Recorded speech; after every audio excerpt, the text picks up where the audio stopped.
And welcome everybody to Straight Science.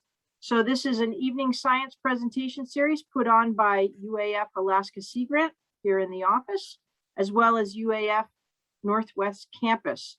We acknowledge the indigenous peoples upon whose customary lands our UAF Sea Grant offices reside. And in the Bering Strait region, this UAF Northwest Campus is located on the customary lands of the Inupiaq, Siberian Yupik, and Yupik peoples. Tonight's speaker is Michaela Gustafson. We're excited because we've been hearing about Gyrfalcons for years, and those studies, the really impetus of this was from ADF&G's Peter Benty. And from the original work he did, a lot of projects have become offshoots of that. And Michaela, we heard from Devin Johnson earlier this year, and he was just finishing his PhD on the work of the Gyrfalcon in the region. And we're introducing Michaela Gustafson tonight. She's a master's student at Boise State University, and she works with the Peregrine Fund.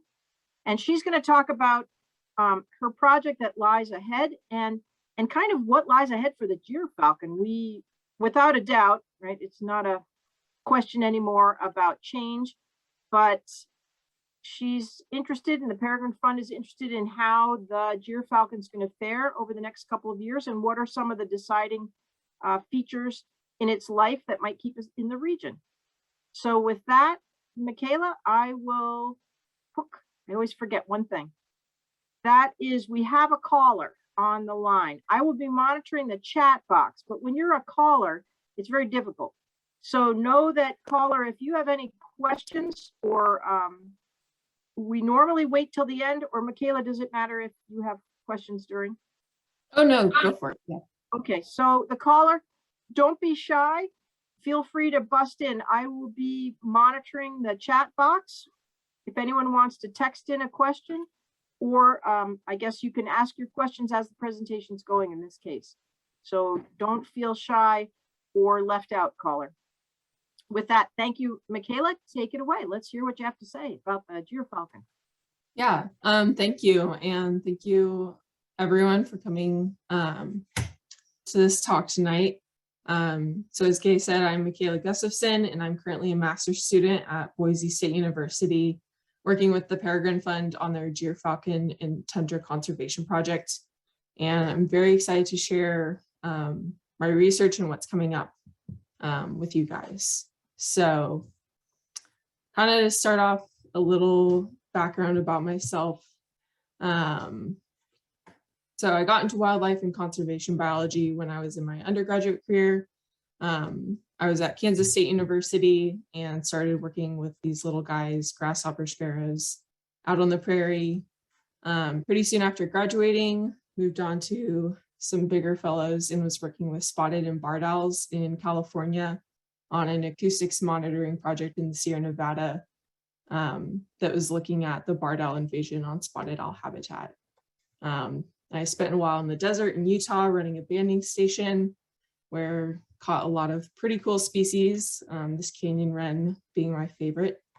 And then I spent about a year in Puerto Rico working for the Peregrine Fund on one of their other projects, the Puerto Rican sharp-shinned hawk project, where I essentially spent my time as a bird mom.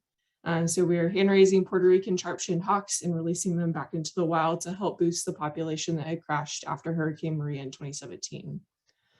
So moving around, doing a lot of these seasonal tech positions definitely brought me a lot of experience in the field and a lot of knowledge. And I was kind of finally feeling ready for something more and ready to take on my own projects, and wanted to explore and ask my own questions about birds in the natural world. And for a long time, I've been interested in climate change and the effects it'll have on ecosystems as a whole and what we can do about it. So that brought me here, starting my master's and working on the Peregrine Fund's Gyrfalcon and tundra conservation project, and kind of getting the best of both worlds, getting to work in the Arctic or subarctic, I guess, and working with raptors, and possibly one of the coolest raptors, Gyrfalcons. So I kind of wanted to start out this talk talking about the bigger picture here. So climate change. We know that climate change is rapidly occurring in the Arctic, and there's this cascade of effects, and one of these being major changes to the landscape.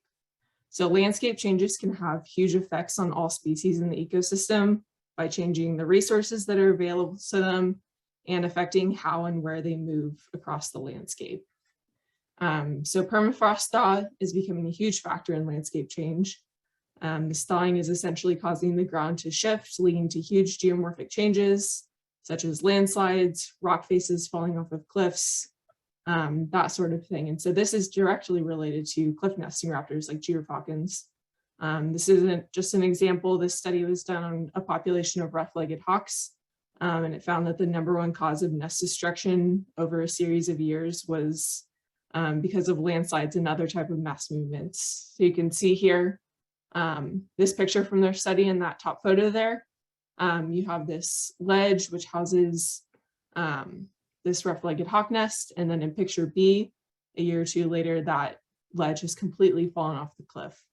So these types of changes are happening more frequently in the Arctic as climate is changing.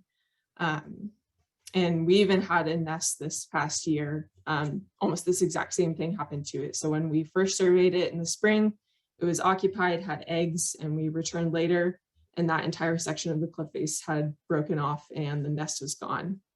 So this is something that we are personally seeing with the Gyrfalcons here on the Seward Peninsula. Shrubification is another major player in landscape changes in the tundra. So this expansion of shrubs across the tundra is correlated with the warming climate and is a phenomenon I'm sure many of you have personally taken notice of, because I know that we have as well, working here throughout our time around a lot of the rivers in the area.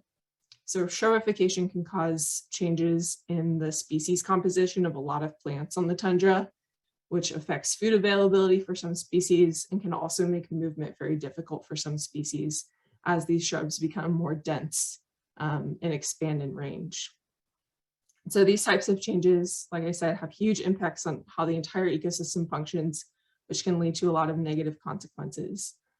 It creates kind of this disconnect between animals and their habitat. It's like having a puzzle, but the pieces kind of got all warped and they don't exactly fit together anymore.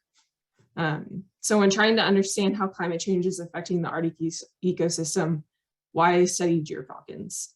Well, Gyrfalcons are an incredibly special species. They're powerful and mysterious. Even historically, Gyrfalcons were seen as these prize birds, and only kings were allowed to hunt with them, and still today are extremely revered in the falconry world. People will even travel all the way to Nome, the Seward Peninsula, just to see a Gyrfalcon. And in fact, they're so well adapted to these Arctic and northern climates that they breed and live at northern latitudes year round, almost exclusively above 55 degrees latitude. And they're also diet specialists, so they rely heavily on ptarmigan. So here on the Seward Peninsula, they eat both rock and willow ptarmigan during the majority of the year. And so since they are a true Arctic specialist in terms of both habitat and diet, and they're so fine-tuned to such a specific environment, they're very sensitive to change. And so Gyrfalcons are expected to be highly vulnerable to climate change. And they're also a top predator in the Arctic ecosystem. And so occasionally they will rarely be preyed upon by golden eagles, but other than that, they virtually have no natural predators. And so since they rely heavily on lower levels of the food web, this makes them a great indicator of how well the rest of the ecosystem is doing. They're essentially an indicator of ecosystem health. So for example, if one of their prey species is doing poorly, that effect will travel up the food chain and be reflected through Gyrfalcon population, which will probably be doing poorly in return. So this kind of gives us a hint that something is going wrong. They're kind of like a canary in the coal mines. And that is the Peregrine Fund's mission with the Gyrfalcon and Tundra Conservation Project. So Gyrfalcons are a tough species to study because they live in such remote and harsh climates that are hard to access. So there's still a lot of information we don't know about them. And the Peregrine Fund's goal is to gather information on behavior, diet, nesting habits, movement. And by understanding what's necessary for Gyrfalcon survival and success, we can better inform the management and conservation of this species. And hopefully this information will also help us to learn about other species in the Arctic ecosystem and how they're being affected by these changes as well. So diving into a little more of what we know about Gyrfalcons here on the Seward Peninsula, So from a study done by Anderson et al., we know that Gyrfalcons on the Seward Peninsula will reuse some nesting sites multiple years in a row, while other nesting sites will only be used for 1 year and then abandoned. But this study was unable to identify what could be causing the skewed use of nesting sites.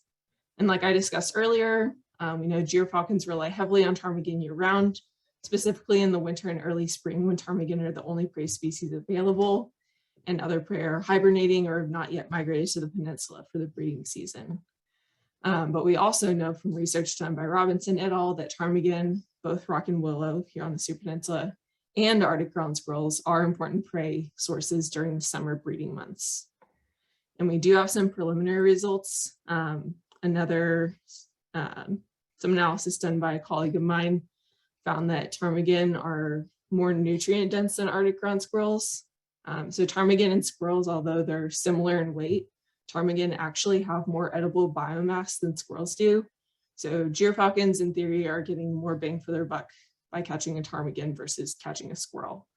And lastly, from Henderson, we know that protectiveness of the nesting site from weather like rain and snowstorms, exposure and predation affects how many young a nest will produce during the breeding season.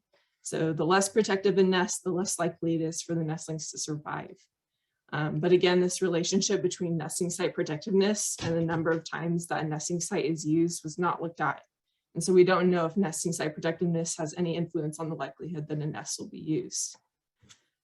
So we still have this question: why are Gyrfalcons reusing some nesting sites more than others? And what is so special about some of these territories that they'll be used multiple years in a row while others are abandoned after 1 year?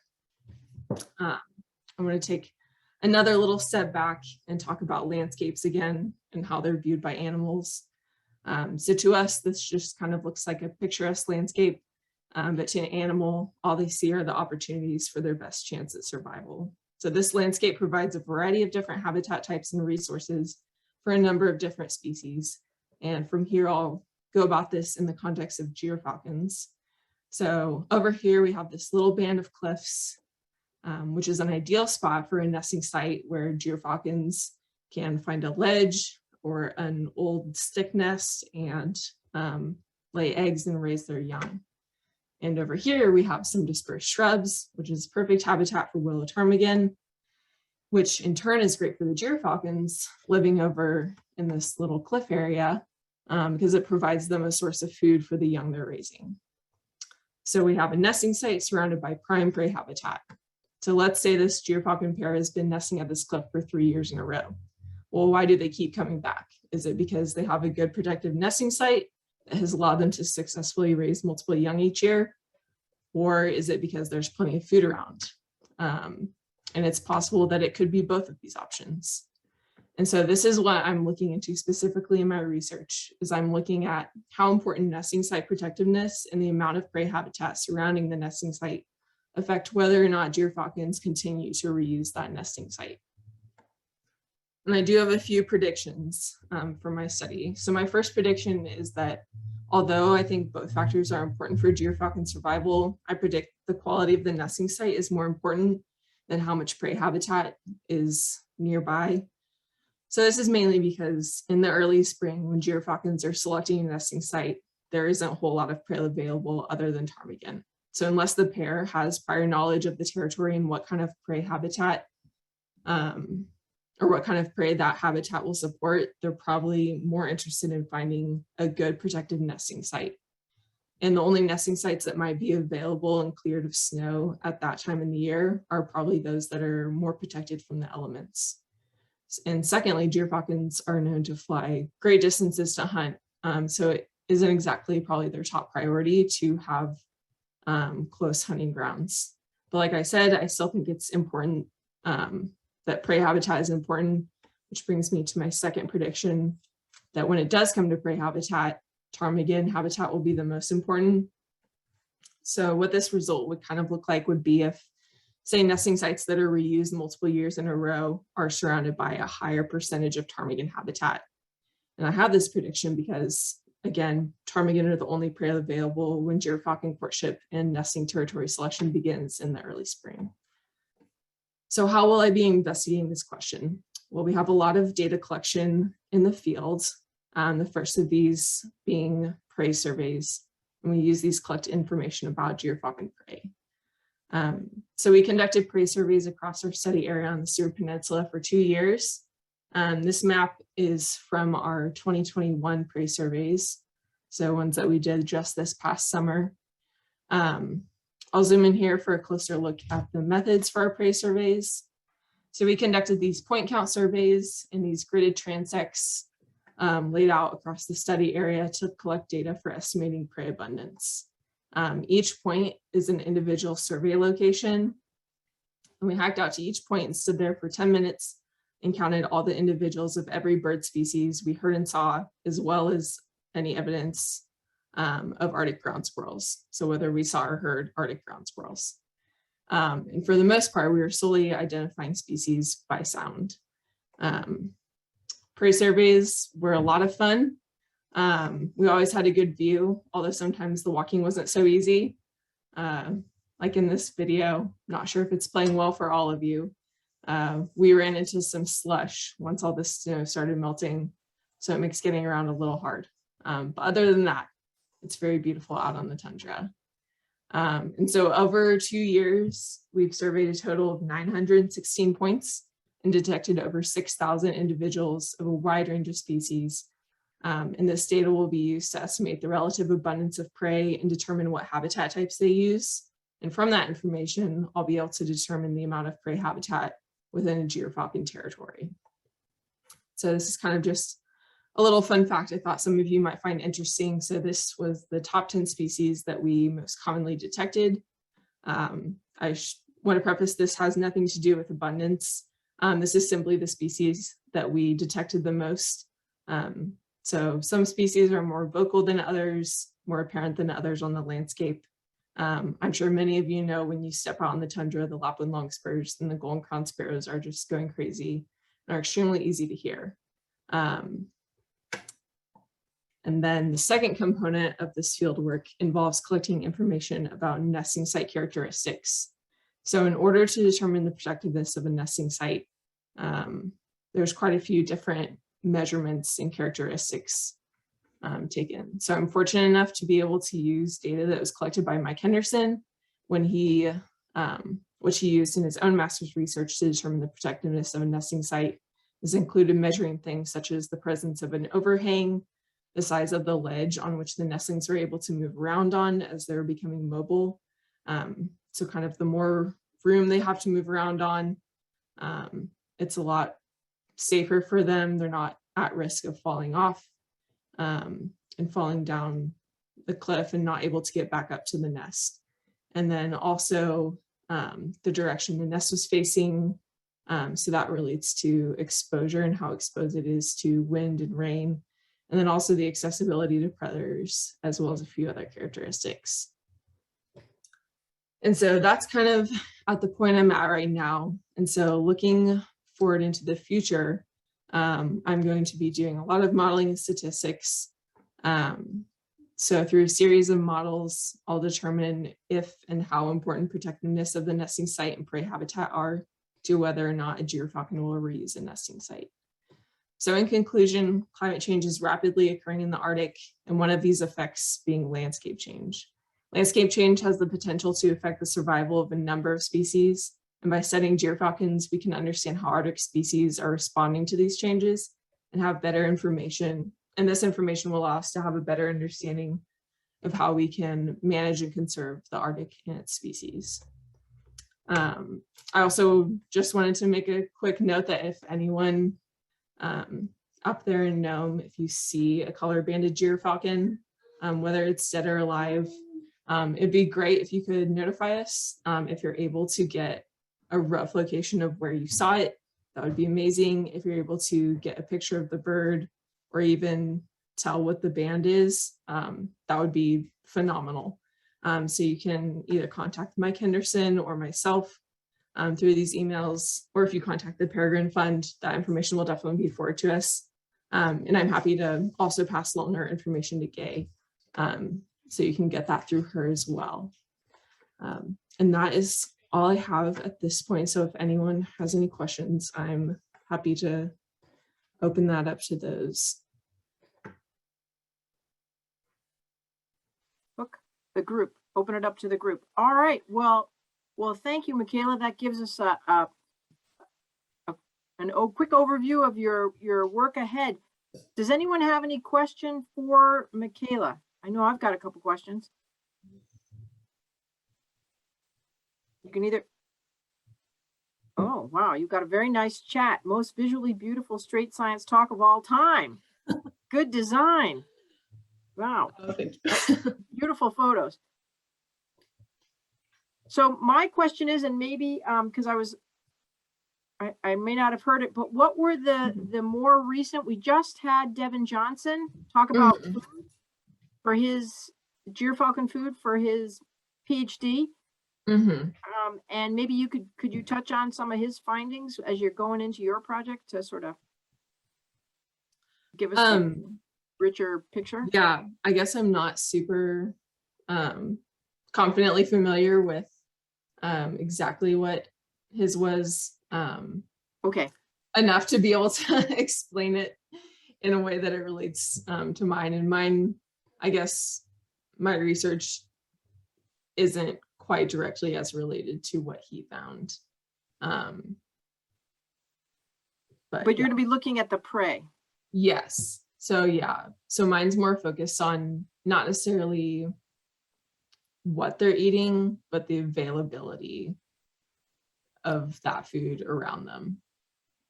Okay, because I think he was saying, and help me out, because some of the people on this talk could speak up better on that topic than I could, but I thought his findings were that the Gyrfalcon was a bit more adaptable. If something was high, he could go for it, and then if something else was more in number, while that thing went low, it was able to maybe be a little bit more of a, I don't want to say generalist, but a little bit more adaptable. And I know we've got people on the call that could jump in and correct me. Yeah. And I hope they do. But is anyone out there can correct me on that? That listened to those previous results on Gyrfalcon, that the Gyrfalcon was a little bit more not as locked in as some of the other species. Do I have that correct? So this is Peter Benty, and Gay, I didn't listen to any of the previous sessions on straight science, but once, I mean, I just had other conflicts, but No. One thing is very certain, and that is once the thaw comes, Gyrfalcons can be highly variable in their diet. They can take Jaegers and terns and plovers and ground squirrels and small mammals, other small mammals. So I guess I was going to ask Michaela, have you, not Michaela. Michaela. Yeah, have you looked at availability in the non-summer season? I mean, your photos and such showed, I thought was snow-free season, except you were slushing through some snow. But, yeah, no, all of my prey data is collected during the breeding season. Give or take a couple weeks in May when there's still a bunch of snow around and species are just coming to the peninsula. But yeah, I am only looking at availability during the breeding season. So that does kind of create this difference where there is a bigger variety of species available to them. As a thought, Michaela, there's a researcher that I think we're going to get a straight science later this winter, and he's conducting, and Fish and Game people will know more about it, but he's conducting like a hare survey. He's studying the Arctic hare. It's like and I don't know, Chris Berger. And I didn't know if that's somebody, obviously you must know him, so maybe that would be a good one for you to connect with, because he will be looking at some of that, maybe off season for you, prey. Yeah. And then when do we see you this summer? What should we look for? You'll be in Nome? Yeah, so I'll be in Nome starting the beginning of May through the end of July. May, This June, summer. July. All right. Mhm. Well, we'll try and maybe get you hooked in here with, you can tell us more about your results when you get them. Yeah. So I do have one question, Peter Benty again, and that Go for is, it. you've been color banding. Have you got any returns yet? We have not. I think we only have one resighted color banded bird from a nest camera that we saw.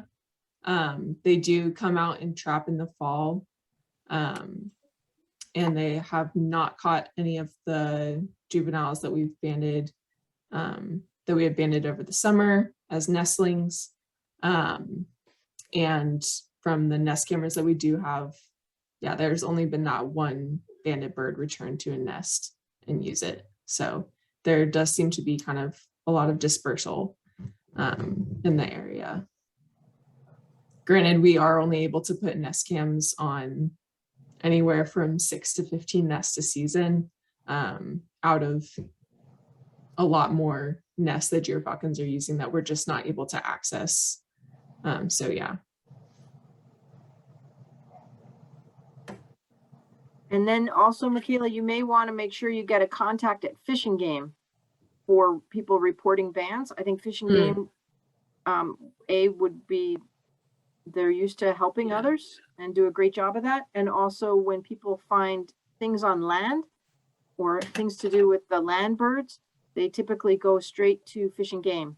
Mhm. So, I'm happy to take absolutely if someone contacts and says, hey, we have a ban. But the likelihood of that I think people would go to Fish and Game more. Yeah. I'll take it, but that. I'm sure Mike probably has his foot in the door over there. So. Well, they're very nice people. Yes. Feel free to give them a call. Yeah. And then the other one was the nesting site, right? That's your first question. So on that, what's the prevailing thought on nesting sites? I know that seems really like an interesting, I know we see all kinds of nesting sites here in the Seward Peninsula, so it's kind of interesting you're going to look at that. Yeah, so. Anything on that prior? Sorry, what was the last part? Has anyone done anything? I'm ignorant on Gyrfalcon, so it's new to me. As far as nesting sites go, I think Mike is really the only one who's looked into that in depth up here, and his was just looking at how the different characteristics of the nesting site affect productivity, or essentially affect how many young a nest is going to produce. And so he found that, again, the more quote unquote protective a nest is, the more young that nest will produce. And so the higher likelihood they are of surviving to fledge and potentially become adults. But there's, as far as nesting sites go, there's a lot of other factors that we haven't looked into yet. So one of these being individual quality. So that's another thing we're trying to do by banding these birds, or collecting feathers and trying to get DNA samples, is to be able to determine if it's the same birds coming back to the same nest and using it over and over again, because they know it's a good nest, or they had a good nesting year the last year and raised 4 chicks and they fledged. So that's another thing that I think we're kind of trying to get a good load of data on to be able to analyze it and look at is individual quality. Great, thank you. And it looks like another question, or you got something else, Kay? no, I'm just answering. Pete Rob had to jump off. They're having a bad internet night up in Banner Creek. We kind of feel it here too a little bit, but it's good, all good so far. So my next question, Michaela, is, and this is Peter again, there's a pretty close relationship between ravens building nest structures and Gyrfalcon use. In fact, you've shown lots of pictures with raven stick nests that are occupied by Gyrfalcons. So is that part of your future sustainability kind of aspect? I mean, if what happens to ravens may be, well, so what happens to Gyrfalcons? Yeah, that's definitely a good point in that. I think is something that we've kind of discussed. I haven't really, I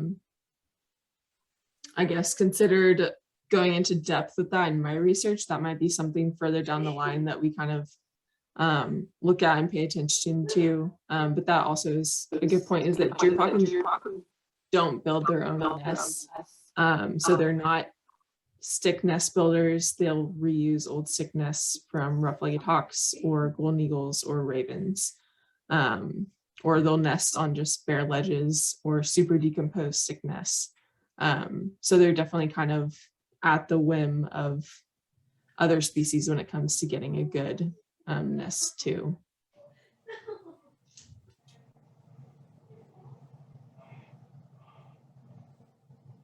All right. Any other questions, Peter? No questions, maybe just a comment or two, and that is, in the work that I did, I noticed that winter storms really ripped the mountains and all the nest sites and the cliff sites, and there were lots of times Gyrfalcon sites disappeared, not because of climate change in the sense of slumping, but because the nesting area was abraded away. And that's just a fact of life on the Seward Peninsula. I've compared it to other areas and it doesn't seem to be as prevalent if you're more inland, but especially the coastal zone, maybe the western third of that map that she showed with all the study sites, the prey study sites, that there could easily be effects of winter storms that it would affect availability the following spring of a nest site, nesting location. So it's just something to keep in mind. Took me a while to figure out why birds were moving around so much. And then I kind of realized, well, they're moving because what they had before was gone. Thank you. Thank you, Peter. That looks like she's writing it down. So very helpful. All right. And actually, that's a pretty good segue about the storms and the winter storms. I was telling Michaela, next Thursday night, we have Rick Toman on Straight Science, and he's going to be giving us the as to what the heck happened this summer, why our summer was so, and how it kind of ranked out as far as cold and rainy and wet, and then what lies ahead. He's going to give it his best shot as far as climate, ups and downs, ice arrival, that sort of thing. So that'll be next week. And hopefully, Michaela, you'll tune in on that. You might be interested to see what's going to happen potentially for your birds there, your study sites. And with that, any other, I know this is a short Straight Science. Any other questions for Michaela or words of advice?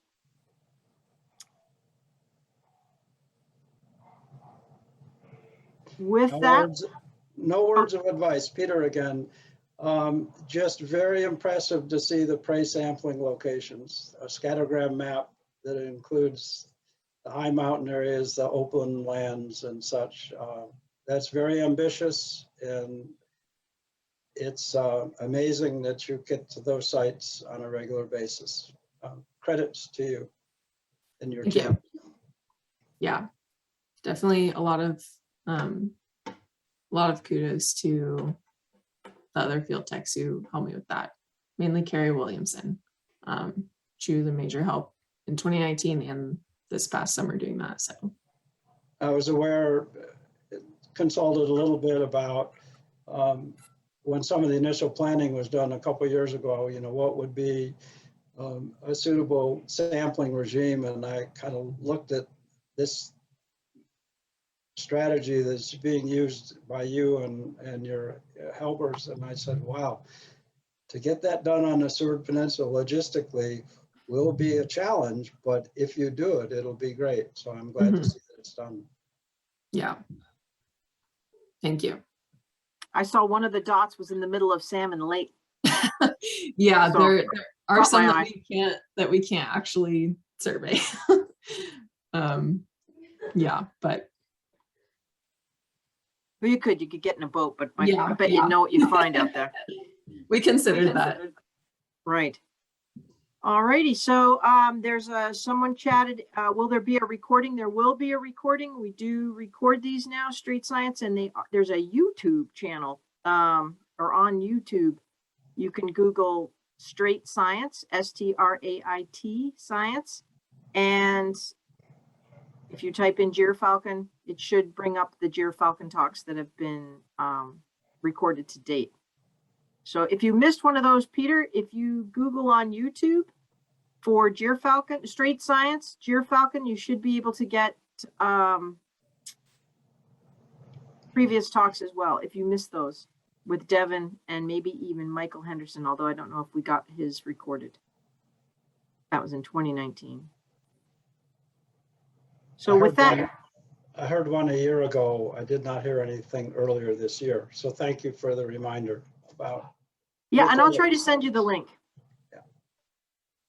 So. And Peter, if you want to stay on when everyone gets off, that'd be lovely. Carol or anybody. Carol, maybe we could say hi to Peter.